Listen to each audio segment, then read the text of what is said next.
Alain Jouillet, ancien patron des renseignements français et chef bien informé de la Direction générale de la sécurité extérieure, DGSE, a récemment dévoilé l'état de santé du chef de l'État camerounais, Paul Biya. Désolé de vous interrompre, ce rapport peut contenir des commentaires soumis au choix de l'auteur. S'il vous plaît, si vous êtes nouveau sur cette chaîne, veuillez vous abonner et activer la cloche de notification. De cette façon, vous serez averti lorsque nous publierons de nouveaux rapports sur cette même chaîne. Merci. Lors d'une réunion de travail filmée et diffusée, l'ancien chef des services secrets français a révélé ce qu'il savait des pays africains sous domination française. Dans le clip, on entend parler des cas du Tchad et du Cameroun.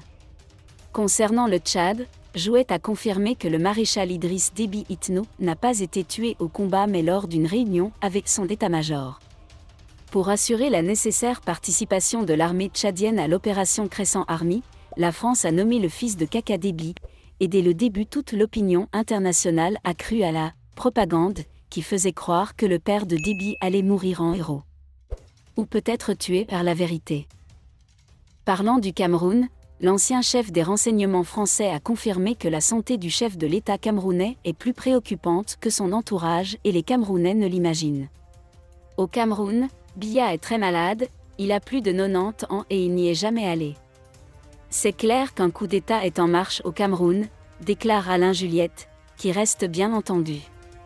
Plusieurs autres nouvelles concernant les écoutes téléphoniques. Échange entre certains proches de Biya. On comprend pourquoi le rapport de santé du président camerounais est un secret bien gardé.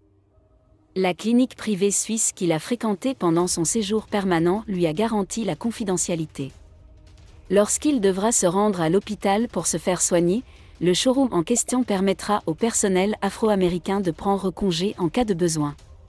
Selon un professeur camerounais de médecine générale qui observe Biya à distance depuis des décennies, il a déclaré que le patient Biya est un homme de 80 ans au corps soigné, mais il souffre probablement d'hyperplasie prostatique, ce qui est très grave.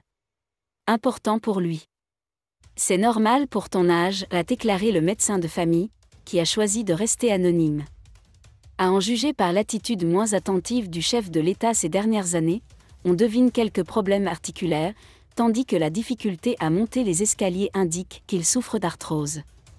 Bien sûr, il est interdit à la télévision nationale de le filmer de trop près, mais cela se voit, contrairement à certains de ses pairs, il n'a jamais subi de chirurgie esthétique du visage. Selon le même médecin, le visage du cycliste ne présentait aucun signe d'accident vasculaire cérébral. Si vous avez aimé cette vidéo, merci de liker, partager, commenter et surtout vous abonner à la chaîne. Et on se retrouve très vite pour une prochaine vidéo.